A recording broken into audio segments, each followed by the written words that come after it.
ফেরাউনের ঘরে সন্তান নাই, তার স্ত্রী পানির ঘাটে বাচ্চা চলে আসলো। বাচ্চা দেখে সে বলছে, মাশাআল্লাহ, এত চমৎকার একটা সন্তান, ফুটফুটে বাচ্চা। ফেরাউনের কাছে নিয়ে গিয়ে বলছে, একে রেখে দেই, লা তাকতুলু, তাকে হত্যা করো না, আসা ইয়ানফাআনা আও নাত্তাখিযাহু ওয়ালাদা, তাকে আমরা রেখে দেই, হয়তো সে উপকারে আসবে, অথবা কোনো আমরা তাকে সন্তান হিসেবে গ্রহণ করতে পারি।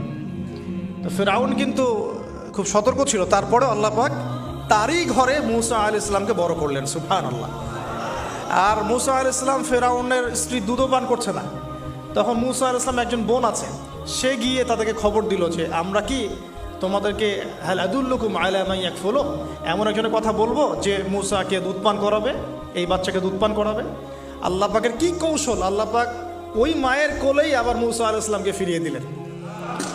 এদিকে মায়ের দুধ খাচ্ছে, ফেরাউনের ঘরে বড় হচ্ছে, আবার ফেরাউন একটা বড় অঙ্কের হাদিয়া